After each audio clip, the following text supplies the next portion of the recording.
Estamos de volta aí com mais um bloco do Missão Saúde na TV. E para você que chegou aí agora, eu vou te dar uma atualizada, viu? Nós estamos falando sobre o lúpus, o que você precisa saber sobre o lúpus. E conosco está a doutora Daniela Alvim, é ela que está aqui no nosso bate-papo de hoje. Nós já falamos aí o que é o lúpus, os sintomas do lúpus, muitas coisas nós já falamos, viu? Então volta lá no primeiro bloco, já assiste e se atualiza, tá? E nós agora vamos falar um pouquinho a respeito do diagnóstico, né, doutora? Como é feito o diagnóstico? Tem algum exame? Fala pra gente aí de uma maneira assim bem bacana, como que é feito esse diagnóstico? O diagnóstico é feito através das manifestações clínicas e de exames laboratoriais que são praticamente só exames de sangue mesmo.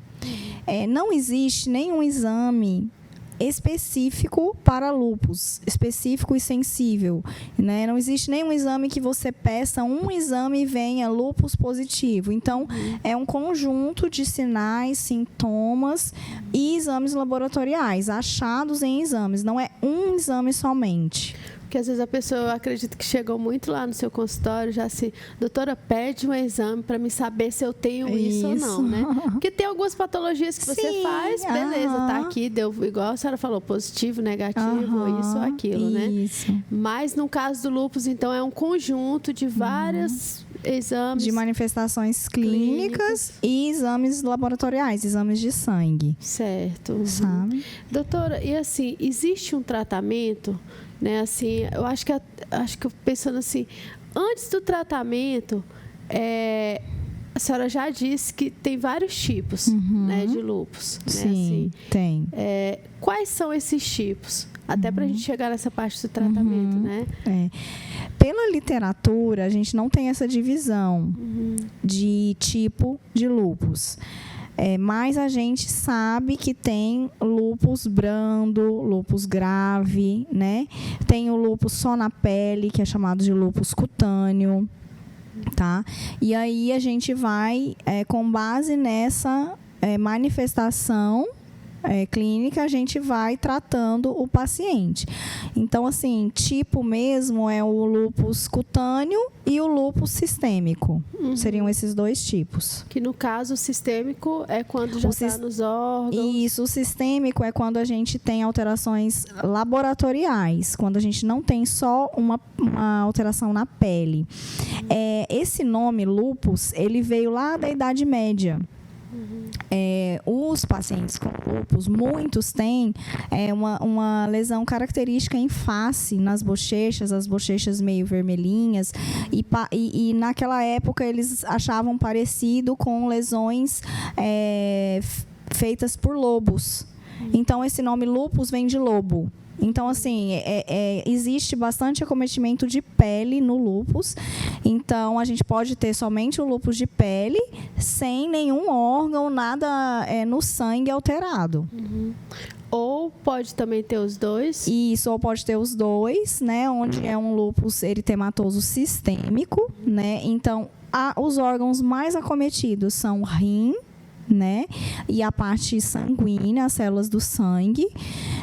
Então, com base nesse tipo de manifestação, no tipo de acometimento, a gente vai ter o tratamento. A gente tem tratamento, tem drogas eficazes, o tratamento é eficaz, né, para a doença. Então, basta o paciente aderir ao tratamento. Certo. Então, existe um tratamento e para cada, a senhora falou assim, cada órgão ou cada situação é um tratamento específico? Isso, acaba sendo doses diferentes, às vezes drogas diferentes, né? Por exemplo, quando o lúpus acomete mais a articulação, tem algumas drogas que funcionam melhor.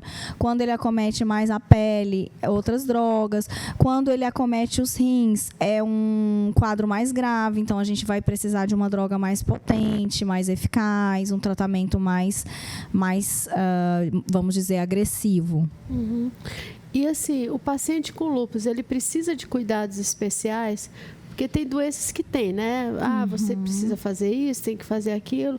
E o paciente de lúpus precisa de algum cuidado especial? Eu diria que sim, cuidados especiais, porque por exemplo, como eu falei, a luz solar está muito relacionada com o desencadeamento da doença. Então, ele é um paciente que precisa de um cuidado à exposição solar maior, né? Todo mundo precisa usar protetor solar. Então, eu não diria que é um cuidado especial, mas seria mais especial, assim, de ser um cuidado maior, né? Não se expor muito ao sol, né? Cuidado especial em relação a consultas mais frequentes, exames mais regulares. Hábitos de vida saudáveis são importantes para todos, né? Para pessoas que têm ou não doença. E para paciente que tem uma doença autoimune, como o lúpus, é mais importante ainda ele ter hábitos de vida saudáveis, né?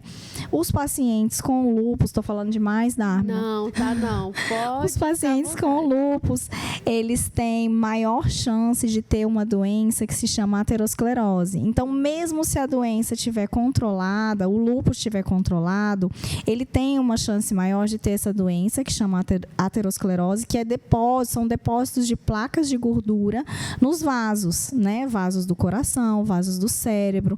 Então, precisa ter um cuidado maior com a alimentação, com tabagismo, não pode, né, fumar. E atividade física é muito bem-vinda no lúpus. Melhora muito os sintomas de fadiga, né? Então, eu diria que são esses cuidados especiais, mas que são bons para todo mundo. Saúde geral, né? O lúpus, ele é uma doença incapacitante?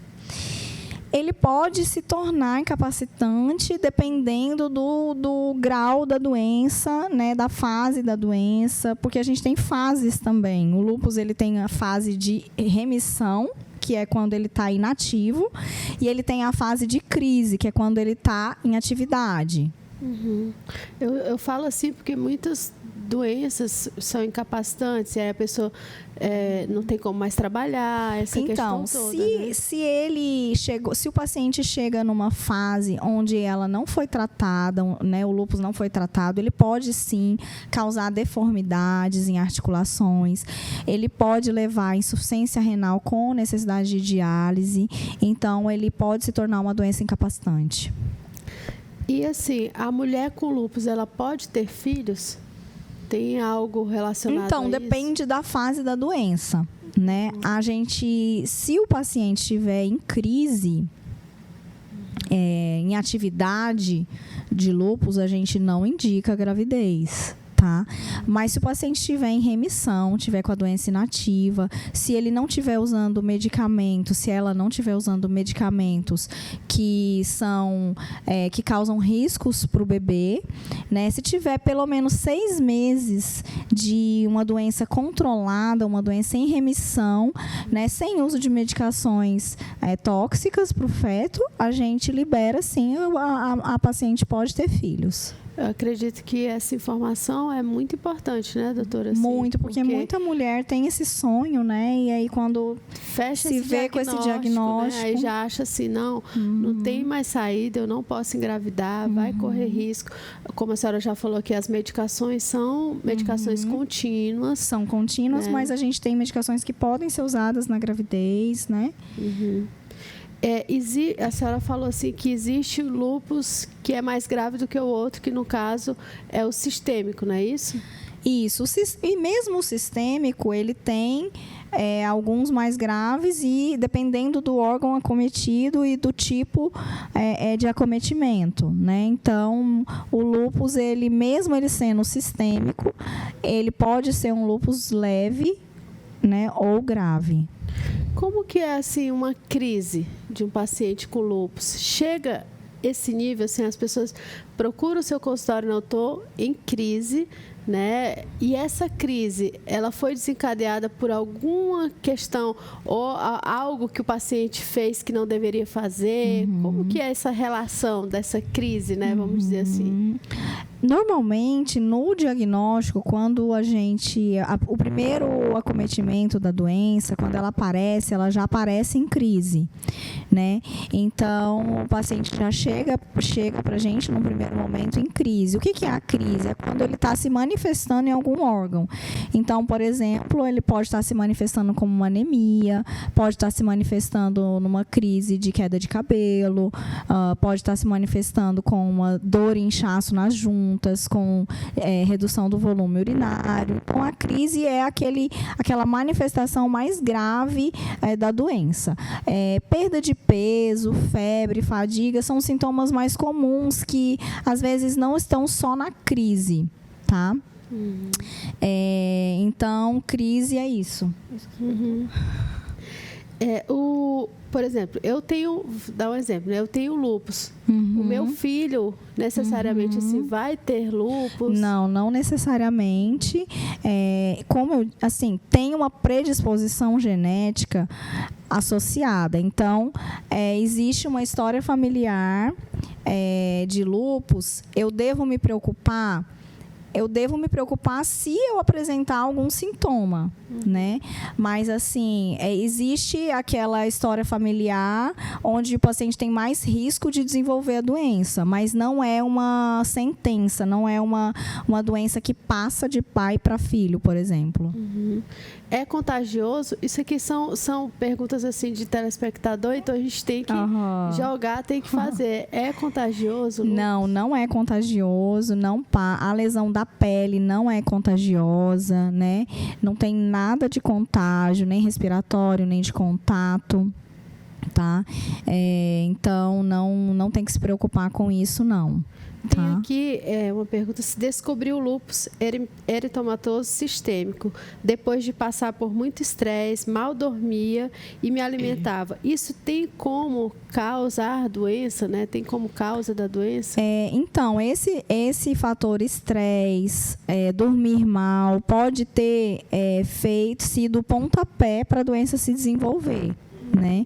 Então, medicamentos. Então, por isso que é muito importante a gente não se automedicar. Né? Alguns medicamentos podem desenvolver, né? Pode ser o pontapé para a doença. Estresse, ansiedade, gente que fica aí estudando para concurso, estudando, né? Feito assim, sem parar. E aí, de repente, já vi casos de lúpus abrir depois de um estresse assim. É mesmo? Sim. Ansiedade, uma crise de ansiedade, sono. Nossa, assim, são coisas que cada dia que passa a gente vai aprendendo um pouco mais de algo, né? E quando a gente vê assim que a crise, a ansiedade, o estresse está ligado a tantas doenças, a tantas patologias, né? E aí, além disso, da crise de ansiedade, do estresse e tudo, ainda tem mais as doenças autoimunes, né? E aí que a gente fala assim, gente, relaxa, né? Calma, sem estresse, a vida tá aí, vamos viver tranquilamente. Sim. Às vezes é fácil a gente falar, né? Mas na prática mesmo, né? Não é absorve fácil, muitas coisas, né, doutora? E não tem como separar a nossa mente, né? A nossa mente do corpo. Então, o que a nossa mente pensa, o que a gente sente, vai refletir em sintomas, bons ou ruins. E aí, né? Eu fico pensando assim, por que antigamente não tinha tanto essas doenças, né? Assim, na época dos nossos avós, até dos nossos pais, assim, né? Não tinha tanto isso. E hoje a gente está vivendo assim uma geração assim, no mundo assim, do imediatismo, né? Assim, eu quero tudo para ontem, para agora, e as cobranças, e a opressão, e tudo vem em cima, né? E o corpo da gente vai sentindo o corpo uma hora isso. Fala, né? A gente tem que ser sábio para ouvir nosso corpo, né? É verdade. Gente, nós já estamos encerrando aí o segundo bloco, tá? Viu? Passou mais rápido ainda, né? E não saiam daí, fiquem ligadinhos que já a gente volta com mais um bloco do Missão Saúde na TV. Quero falar para vocês agora da Drogaria São Lucas, que fica lá na Avenida Paraíso, tá? Lá na Liberdade. É uma drogaria super completa, onde você, além de medicamentos genéricos, medicamentos éticos, você também acha vários produtos cosméticos, viu? Então, dá uma passadinha lá. Eles também têm delivery e tem um aplicativo também, tá? Então, passa lá que eu tenho certeza que vocês terão o melhor atendimento. Drogaria São Lucas.